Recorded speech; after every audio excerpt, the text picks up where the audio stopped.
10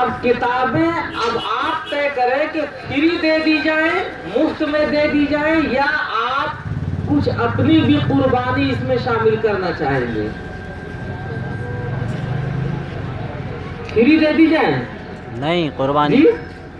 قربانی کچھ لوگ قربانی ہاں کر رہے ہیں، کچھ لوگ نہیں کر رہے ہیں۔ اگر فری ساری چیزیں دی جائیں گی تو جانتے ہیں کیا حشر بنے گا؟ پھر یہ کہیں گے کہ جی مولانا صاحب منہ میں میرے لقمہ ڈال دیجئے۔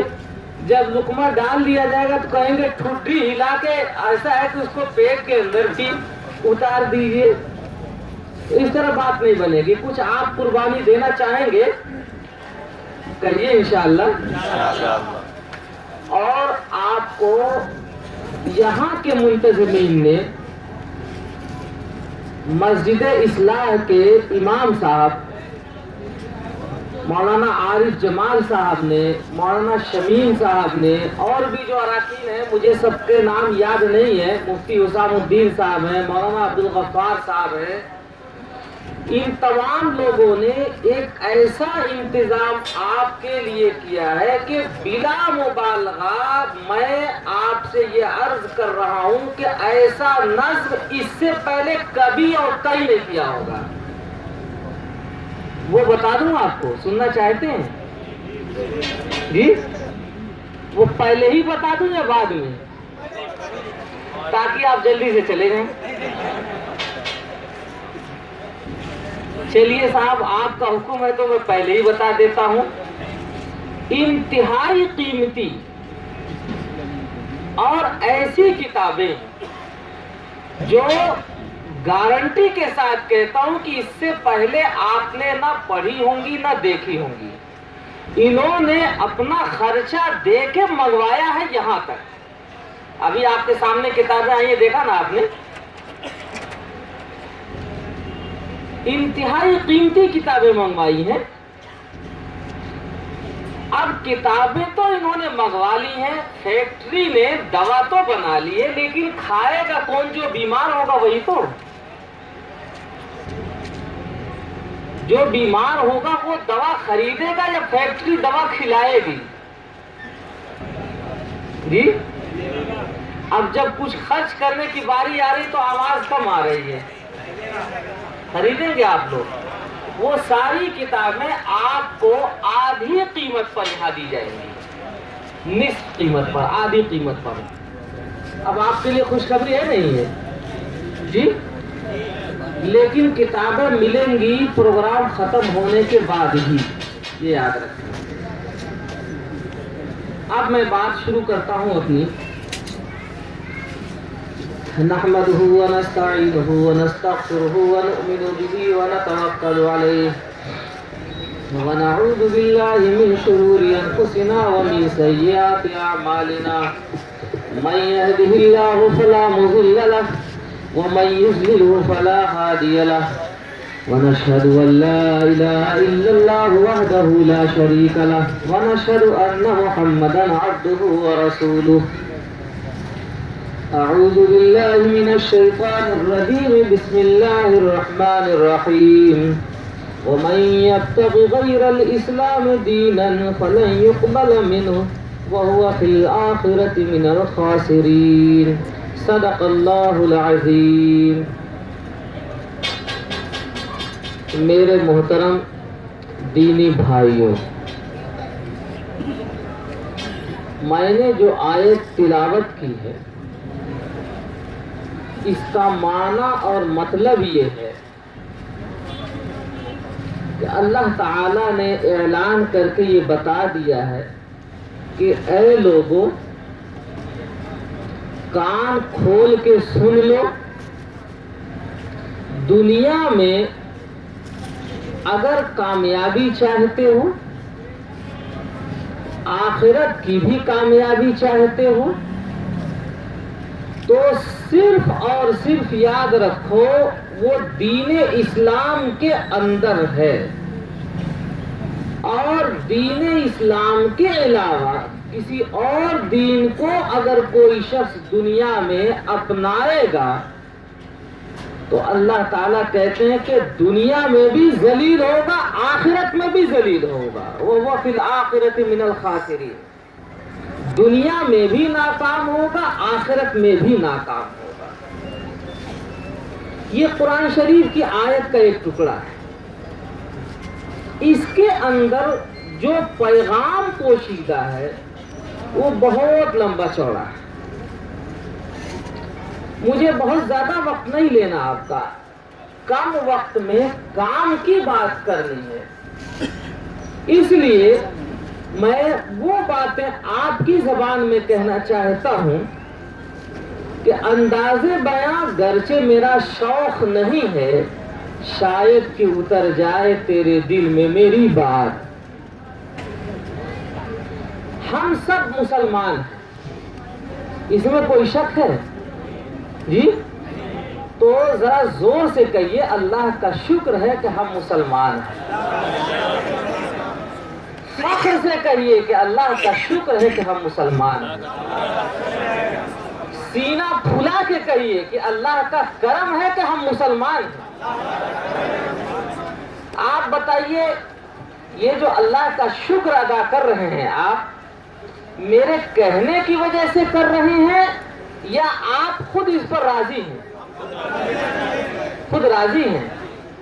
میرے بھائی، دنیا میں اسلام سے بہتر، اسلام سے اعلیٰ، اسلام سے بالا، اسلام سے عمدہ مذہب کوئی اب تک نہ آیا نہ آئے گا، نہ آیا نہ آئے گا۔ آپ کو ایک چھوٹی سی تاریخ یاد دلاؤں۔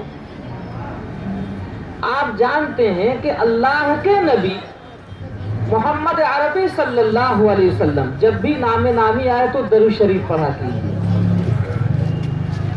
محمد مصطفیٰ صلی اللہ علیہ وسلم جب تشریف لائے دنیا میں تو تنہا تھے، جب اسلام آیا ہے تو اللہ کے نبی صلی اللہ علیہ وسلم کے ساتھ نہ کوئی لشکر تھا، نہ کوئی حکومت تھی، نہ آپ کے پیچھے خاندان تھا، نہ کوئی آپ کو جاننے والا تھا، نہ کوئی ماننے والا تھا، کوئی بھی تو نہیں تھا۔ آپ آئے تو تنہا دنیا میں۔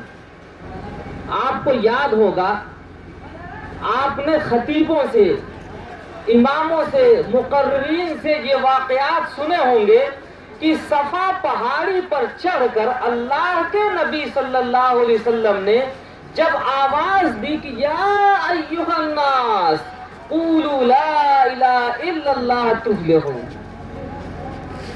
تو اس وقت میں کوئی بھی آپ کے ساتھ نہیں تھا، تنہا تھے آپ۔ یہ سنا نہیں سنا آپ نے؟ جی بتائیے۔ صفا پہاڑی پر چڑھ کے آواز دے رہے ہیں لوگوں کو، بلا رہے ہیں لوگوں کو اللہ کی طرف۔ اللہ کا حکم ہوا تھا وَأَنذِرْ عَشِيرَتَكَ الْأَقْرَبِينَ۔ حضرت امام بخاری علیہ الرحمہ نے باب باندھا ہے بخاری شریف میں، وَأَنذِرْ عَشِيرَتَكَ الْأَقْرَبِينَ کے تحت یہ حدیث شریف لائے ہیں، اور اس میں اس واقعے کو ذکر کیا ہے کہ اللہ کے نبی جب آئے دنیا میں اسلام لے کر تو تنہا تھے، لیکن میرے بھائی جب گئے تب پھر کیا ہوا؟ آئے تو تنہا تھے، لیکن جب گئے ہیں تو قرآن پاک منظر پیش کر رہا ہے یدخلون فی دین اللہ افواجا، کہ اب تو لوگ فوج در فوج اسلام میں داخل ہو رہے ہیں۔ پوری دنیا کی کایا پلٹ دی اللہ کے نبی صلی اللہ علیہ وسلم نے۔ آئے تو تنہا اور جب واپس گئے تو فوج میں تبدیل کر دیا۔ ذرا یہ بتائیے، ہاتھ اٹھا کے میری بات سمجھ میں آ رہی ہے؟ جی میں کوئی جذباتی بات تو نہیں کہہ رہا ہوں،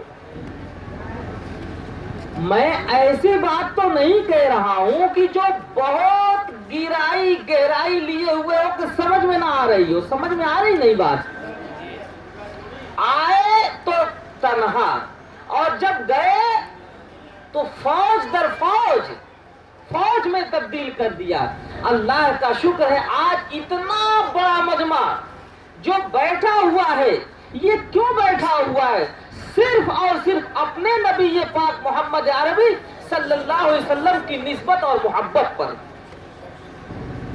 بتاؤ آج کیا ہے مسلمانوں؟ یہاں نہ کوئی بیٹھنے کی ڈھنگ کی جگہ ہے، نہ کوئی آرائش ہے، نہ کوئی یہاں آرام کا نظم ہے، نہ پنکھے ہیں، نہ بجلیاں ہیں، نہ اے سی ہے، کچھ بھی نہیں ہے. لیکن یہ مجمع عمر پڑا ہوا ہے. کیوں؟ صرف اور صرف اس لیے کہ اللہ کے نبی صلی اللہ علیہ وسلم کی عظمت اور محبت مسلمان کے دل میں بسی ہوئی ہے. بتاؤ اس کے علاوہ کون سی چیز یہاں بٹھائے ہوئے ہیں ہم کو؟ اللہ کے نبی آئے تو تنہا، اور جب گئے تو فوج میں تبدیل کر دیا. اسی فوج کا ہم اور آپ بھی تو حصہ ہیں. میرے بھائی، اس میں کام کی بات مجھے یہ بتانی ہے. بات یہ ہے کہ کیا چیز تھی، کیا بات تھی. آپ آئے تو آپ کے ساتھ حکومت نہیں تھی، پیسہ نہیں تھا، لاؤ لشکر نہیں تھا، افراد نہیں تھے، لیکن ایک ایک کر کے ٹوٹ ٹوٹ کر کے لوگ اسلام کے اندر داخل ہوئے اور ہوتے ہی چلے گئے، یہاں تک کہ آج ہمارا اور آپ تک بھی اسلام پہنچا ہے. کیا بات تھی؟ کوئی نہ کوئی بات تو رہی ہوگی نا. میرے بھائیوں، بات یہ تھی کہ اسلام کے اندر ایک جذب ہے، ایک کیف ہے، اس کے اندر ایک کشش ہے، اس کے اندر خوبیاں ہی خوبیاں ہیں، اس کے اندر خرابیوں کا کہیں سے کہیں تک نام و نشان نہیں ہے. پوری دنیا کے لوگ آج آپ دیکھ رہے ہیں، حکومت ان کے ہاتھ میں، پیسہ ان کے ہاتھ میں، لشکر ان کے ہاتھ میں، انٹیلیجنس ان کے ہاتھ میں، پولیس ان کے ہاتھ میں، سب کچھ ان کے ہاتھ میں. لیکن آج مسلمانوں کے پیچھے ہاتھ دھوتے پڑے ہوئے ہیں. کیا بات ہے مسلمانوں؟ بات کیا ہے؟ بات یہ ہے کہ اسلام میں جو جذب ہے، اسلام میں جو کشش ہے، اسلام میں خوبیاں ہی خوبیاں ہیں. خرابیوں نام کی کوئی بھی چیز نہیں ہے. ان سب کا لب لباب کیا ہے؟ خلاصہ کیا ہے؟ ان سب کا لب لباب اور خلاصہ یہ ہے کہ مسلمان ایک طرف تو ایک خدا کو مانتا ہے، خدا کے سوا کسی اور کو خدا نہیں مانتا، اور دوسری طرف اپنا دل اور دماغ اگر کسی کو دیتا ہے اور دے گا تو اپنے پیارے آقا تاجدار مدینہ سرکار دو عالم محمد عربی صلی اللہ علیہ وسلم کو دے گا. یہی تو خوبیاں تو ہیں. مسلمان انہی دو چیزوں کا نام ہے. ایک طرف وحدانیت کو مانے اور دوسری طرف اللہ کے آخری نبی سرکار دو عالم صلی اللہ علیہ وسلم کی رسالت کو مانے. رسالت کو ماننے کا کیا مطلب ہے مسلمانوں؟ ہم نے اللہ کے نبی کو نبی مانا، اللہ کے نبی کو رسول مانا، اللہ کے نبی کو آخری نبی مانا، آخری رسول مانا. کیا مطلب ہے آخری نبی کا، آخری رسول کا؟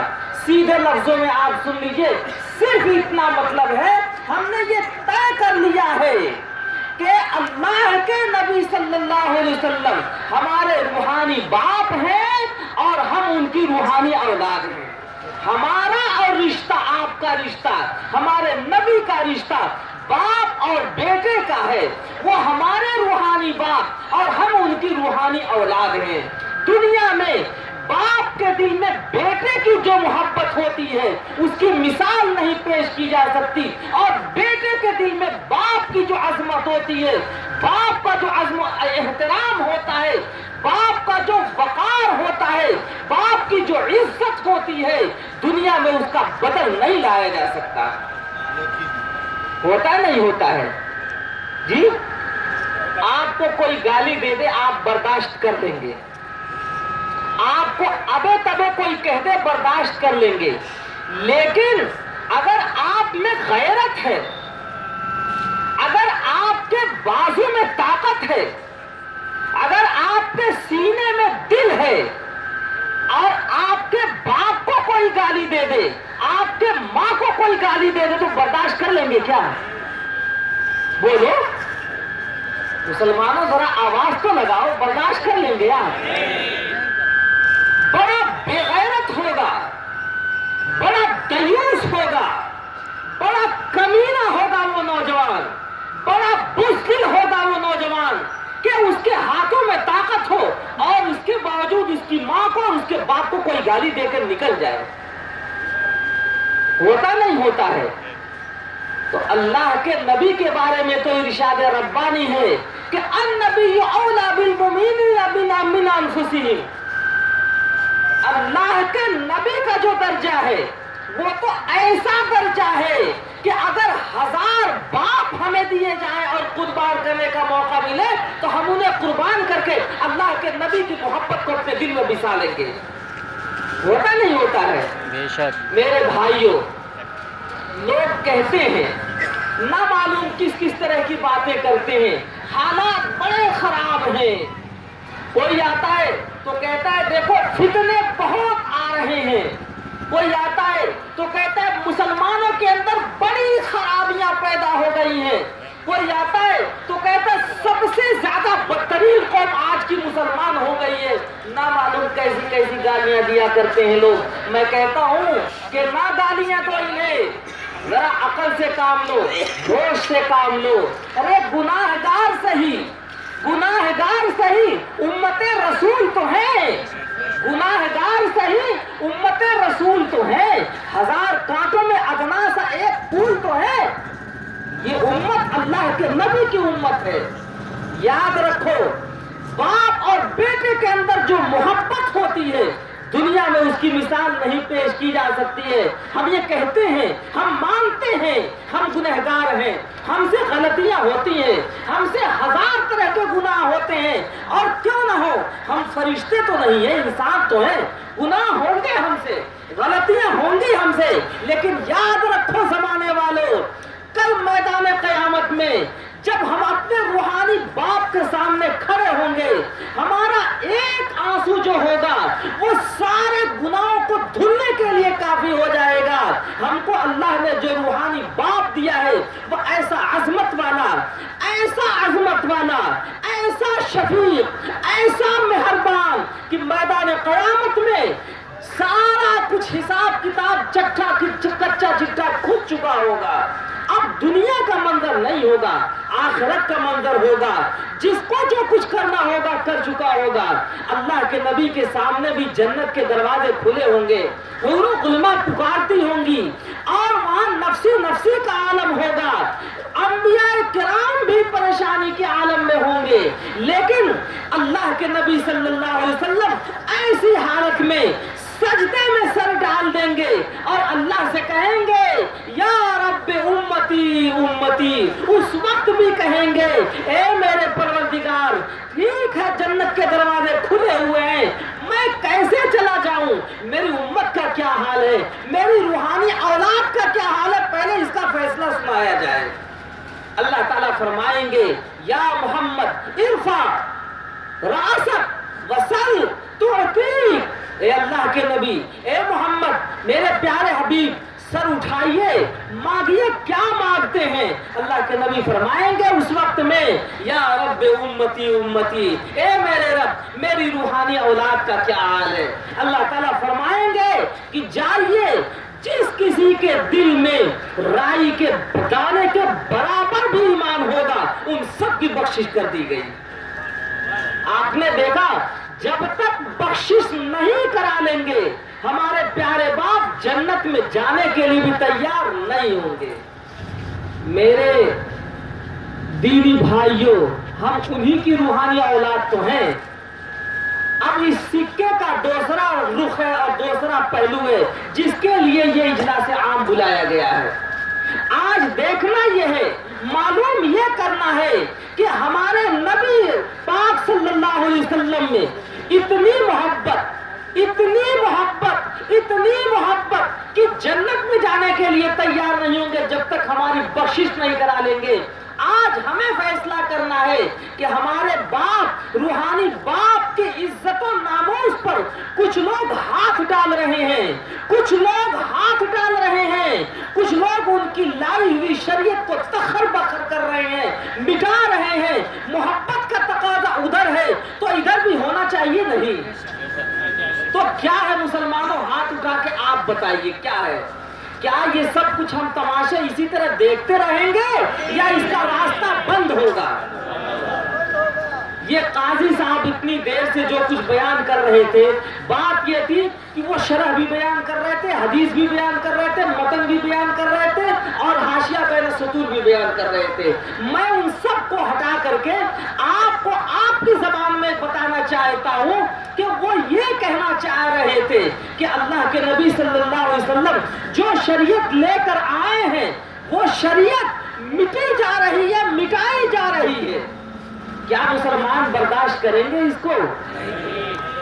یہی تو وہ بتانا چاہ رہے تھے کہ اللہ کے نبی نے کچھ فرمایا، آ کر کے لوگ اس کا معنی مطلب کچھ کا کچھ بیان کرنا چاہتے ہیں، کچھ کا کچھ منوانا چاہتے ہیں۔ تو کیا یہ تماشا آپ کی گلیوں میں ہوتا رہے گا یوں ہی، یا اس کا راستہ بند کیا جائے گا؟ میرے بھائی، ان سب کا خلاصہ کیا ہے؟ یہ کیا چاہتے ہیں؟ یہ قادیانی ہو مرزا غلام احمد قادیانی کے ماننے والے، یا شکیلی ہو شکیل بن حنیف کے ماننے والے، یا اور بھی اس طرح کے فتین جتنے بھی کھڑا ہوتے رہتے ہیں ہمارے درمیان، ان کا مقصد مطلب جانتے ہیں کیا ہوتا ہے؟ صرف اتنا ہوتا ہے کہ آپ کا تعلق آپ کے روحانی باپ سے توڑ کر کسی اور کے ساتھ جوڑ دیا جائے۔ کیا آپ برداشت کریں گے اس کو؟ بڑا مقدر کا پھوٹا ہوگا، بڑا بدنصیب ہوگا وہ، بڑا بدنصیب ہوگا وہ شخص کہ جس کو ہمارے نبی پاک صلی اللہ علیہ وسلم کی امت میں پیدا ہونا نصیب ہو اور آپ کا دامن چھوڑ کر کسی منحوس مرزا غلام احمد قادیانی کے ساتھ جا لگے یا شکیل بن حنیف کے ساتھ جا لگے۔ ان کا مقصد صرف اور صرف یہ ہے کہ حدیث کا نام لے کر، قرآن کا نام لے کر آپ کا تعلق پیارے آقا تاجدار مدینہ سرکار دو عالم صلی اللہ علیہ وسلم سے توڑ کر شکیل بن حنیف سے جوڑ دیا جائے۔ میرے بھائی، یہ بڑی دردناک کہانی، بڑی دردناک کہانی ہے۔ اسی کہانی کا کچھ پس منظر قاضی صاحب نے آپ کے سامنے خالص احادیث کی روشنی میں پیش کیا ہے اور آپ کو بتانا چاہا ہے کہ آپ کا یہ علاقہ معلوم نہیں کیا ہو رہا ہے، نہیں پتا آپ کو کیا ہو رہا ہے۔ آپ جن بچوں کی پرورش کرتے ہیں خون پسینہ ایک کر کے، جن بچوں کو آگے بڑھاتے ہیں تعلیم کے نام پر، آپ اپنے پیٹ پر پتھر باندھ کر کے جن بچوں کو آپ یہ چاہتے ہیں ایم اے کریں، بی اے کریں، بی ایڈ کریں اور دنیا کے یہ ترقی کے راستوں میں کمندے ڈالیں، ان بچوں کا حشر کیا ہو رہا ہے نہیں معلوم آپ کو؟ کم از کم آپ کے اس جامعہ ملیہ اسلامیہ کے اندر 250 سے زائد لڑکے مرتد ہو چکے ہیں، نہیں پتا آپ کو؟ آپ کی گلیوں میں کتنے نوجوان ہیں جو مرتد ہو کر، کافر ہو کر شکیل بن حنیف کے ساتھ جا لگے ہیں، مرزا غلام احمد قادیانی کے ساتھ جا لگے ہیں۔ نہ معلوم کیسے کیسے فتنے آپ کی ان گلیوں کے اندر پنپ رہے ہیں، بڑھ رہے ہیں اور آپ بے خبر ہیں ان سب چیزوں سے۔ میرے بھائی، یہ دنیا کی ساری چیزیں یہی کی یہی رہ جائیں گی۔ آپ یہ بتائیے، ارتداد کی کیفیت اگر اسی طرح سے پھیلتی رہی اور یہ فتنہ اس تیزی سے بڑھتا رہا تو کون رہ جائے گا مسلمان آپ کے درمیان؟ آج اسی بات کو سنانے کے لیے، بتلانے کے لیے اس اسٹیج کے اوپر آپ دیکھیے مسجد خلیل اللہ کے امام صاحب بھی ایک طرف بیٹھے ہوئے ہیں، ایک طرف مسجد عثمان بن عفان کے امام صاحب بیٹھے ہوئے ہیں، دوسری طرف تمام مساجد کے علماء ائمہ یہاں بیٹھے ہوئے ہیں۔ یہ کیا چاہتے ہیں آپ سے؟ یہ صرف یہ چاہتے ہیں آپ اپنا اور اپنے بچوں کے ایمان کی فکر کریں گے یا نہیں کریں گے؟ آواز کم آ رہی ہے، پیچھے آواز نہیں پہنچ رہی ہے کیا ہماری؟ ذرا ہاتھ اٹھا کے بتائیں، آپ فکر کریں گے یا نہیں کریں گے؟ صرف آپ کو یہ فکر دلانے ہی کے لیے یہ اجلاس عام بلایا گیا ہے. اس وقت میں مجھے کہنا بہت کچھ چاہیے اور دل بھی میرا چاہ رہا ہے کہنے کا، دل بھی چاہ رہا ہے، لیکن دو چیزیں اجازت نہیں دے رہی ہیں. ایک تو یہ آپ کا مائک ہے، خدا جانے کہاں سے یہ پالے پڑ گیا ہے، اور دوسرے آپ کا وقت ہے. ان دونوں چیزوں کا مجھے لحاظ ہے. میں زیادہ وقت نہیں لینا چاہتا، لیکن آپ کو تھکانا بھی نہیں چاہتا، تو آپ کو بغیر کچھ حاصل کیے یہاں سے جانے بھی نہیں دینا چاہتا. اب آپ طے کریں کہ حاصل کر کے جانا ہے یا بلا حاصل کیے جانا ہے. کر کے جانا ہے تو ایک مسئلہ چٹکلے کے انداز میں آپ کو سمجھاتا ہوں، سناتا ہوں. قاضی صاحب جو کچھ بتا رہے تھے، بیان کر رہے تھے، ان سب کا خلاصہ آپ کی زبان میں بتاتا ہوں میں. وہ کیا ہے؟ وہ صرف اتنی سی بات ہے، اللہ کے نبی صلی اللہ علیہ وسلم جب دین اسلام لے کر آئے، آپ نے آواز لگائی، اے لوگوں آؤ اس کی طرف، تو لوگ آئے اور آنے شروع ہوئے. تو اتنے آنے شروع ہوئے کہ دین اسلام عرب کی سرزمین سے نکل کر سمرقند، بخارا، تاشقند اور رشیا کے اندر نہیں بلکہ چائنا کے اس حد تک بھی پھیل گیا جہاں جہاں انسان اور انسانیت پائی جاتی ہے. آج آپ جانتے ہیں یہ دشمنان اسلام ایڑی چوٹی کا جو چاہے زور لگا لیں. میں ان سے کہا کرتا ہوں، ارے عقل کے ناخن لو، تم ہوش میں آؤ. تم کس قوم کے پیچھے پڑے ہو؟ دنیا کے جس چپے میں جاؤ گے، دنیا کے جس کونے میں جاؤ گے، زمین کا کوئی حصہ تمہیں خالی نہیں ملے گا جو اسلام اور مسلمانوں سے خالی ہو. تم ان کے مٹانے کے در پہ پڑے ہو. یہ تو بدقسمتی ہے مسلمانوں کی، اور یہ کمزوری ہے ہماری کہ اللہ تعالیٰ نے ہدایت جیسی ہمیں ایسی کتاب دی جو پوری دنیا کے لیے ہدایت، مسلمان اسے چھوڑ بیٹھا. کمزوری مسلمان کی ہے، اسلام کی نہیں ہے. اللہ نے اسے نبی دیا انٹرنیشنل، پوری دنیا کے لیے اور رہتے دنیا کے لیے، لیکن یہ مسلمان اپنی بلڈنگوں میں مشغول، اور اس کی اولادیں مرزا قادیانی کے ساتھ، شکیل بن حنیف کے ساتھ جا کے لگ رہی ہیں. تو مقدر اس کا پھوٹا ہے، اسلام میں کوئی کمی نہیں ہے. اللہ کا شکر ہے، اللہ نے ہمیں کتاب بھی دی ایسی کہ جس کا جواب پوری دنیا میں نہیں اور رہتی دنیا تک نہیں. نبی بھی ایسا دیا جس کا جواب پوری دنیا میں نہیں، رہتی دنیا تک نہیں ہے. اللہ نے سب کچھ ہمیں دیا. کمزوری تو ہمارے اندر ہے میرے بھائی، کمزوری اسلام میں نہیں ہے. میں بتانا یہ چاہتا ہوں کہ دیکھو اس اسلام کا فلسفہ کیا ہے. اللہ کے نبی آئے، اسلام لائے، عرب سے پھیلنا شروع کیا، پوری دنیا میں پھیلتا ہوا چلا گیا. تو کچھ لوگوں کے پیٹ میں مروڑ بھی تو ہونا تھا، درد بھی تو ہونا تھا، تکلیف بھی تو ہونی تھی. سب سے پہلے دنیا میں یہودی کھڑے ہوئے اسلام کے خلاف کہ اسلام کا جو دھارا ہے اللہ کے نبی لے کر آئے ہیں، یہ نہ رکتا ہے نہ روکا جا سکتا ہے. یہودیوں نے یہ دیکھا کہ پوری طاقت لگا لو، پوری قوت جھونک دو. ارے آج وائٹ ہاؤس کیا، اسرائیل کیا، اگر اس جیسے 50 ممالک اور جنم لے لیں تو یہ اپنے بڑوں سے بڑے تو نہیں ہو سکتے نا؟ یہ اپنے بڑوں سے بڑے ہو جائیں گے کیا؟ آپ لوگ جو بیٹھے ہوئے ہیں، آپ اپنی اوقات کے حساب سے سوچئے، آپ چھوٹے ہو یا بڑے، جس کوالٹی کے بھی ہوں، آپ اپنے بڑوں سے بڑے ہو جائیں گے کیا؟ ہو سکتا ہے کوئی؟ تو آج کا وائٹ ہاؤس پچھلے زمانے کے وائٹ ہاؤس سے بڑا ہو سکتا ہے کیا؟ آج کا اوباما پچھلے زمانے کے اوباما سے بڑا ہو سکتا ہے کیا؟ یہ آج کے جتنے دشمنان اسلام ہیں وہ اپنے باپ دادا سے بھی بڑے ہو سکتے ہیں کیا؟ ان سے چھوٹے ہی تو رہیں گے. ان کو عقل کے ناخن لینے چاہیے. ان کے باپ دادا نے جس زمانے میں ٹیکنالوجی ایسی تھی کہ اس ٹیکنالوجی کا جواب آج تک نہیں پیدا کیا جا سکتا. اس زمانے میں ان کے باپ دادا نے اسلام کو مٹانے کی ایڑی سے لے کر چوٹی تک ساری کوششیں صرف کر لی, تھک گئے, ہار گئے, لوہا مان گئے کہ اللہ کے نبی محمد صلی اللہ علیہ وسلم جس دھارے کو لے کر آئے ہیں نہ روکا جا سکتا ہے نہ اس پر بند لگایا جا سکتا ہے. اور وہ مر مٹ گئے, لیکن اسلام زندہ ہے یا نہیں ہے؟ اسلام زندہ نہیں ہے آج ہے. اسلام زندہ ہونے کی مثال بتاؤں آپ کو؟ بتاؤں ابھی بتا دوں یا بعد میں؟ ذرا بعد میں سنیے گا. جو بات کہہ رہا ہوں اس کو سن لیجئے, تب اس کو سنیے گا اسلام کس طرح سے زندہ ہے. میں عرض یہ کر رہا تھا کہ دشمنان اسلام آج کے جو ہیں ان کے باپ دادا نے 1400 سال کی کوششیں کر لی ہیں, وہ تھک ہار گئے.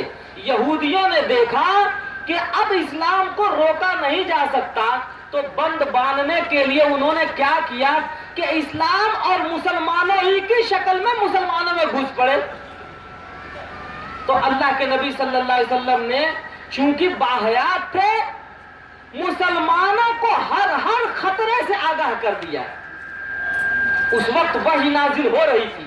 علماء جانتے ہیں, اس کی تشریح کو اپنی مساجد میں اپنی زبان میں وہ کر لیں گے کہ اللہ کے نبی کو دشمنوں کی ہر خبر پیشگی دے دی جایا کرتی تھی. آپ کہیں گے کہ اگر ایسے ہی تھا تو بہت سی جگہوں پر نقصانات بھی تو ہوئے. تو ہم یہ عرض کریں گے وہ خدائی مصلحت تھی. اللہ کے نبی تھے, خدا نہیں تھے. اللہ کے نبی تھے, خدا نہیں تھے. اگر یہ نہیں ہوتا تو لوگ ان کو خدا مان بیٹھتے. اس لیے نقصانات بھی ہونے تھے ایمان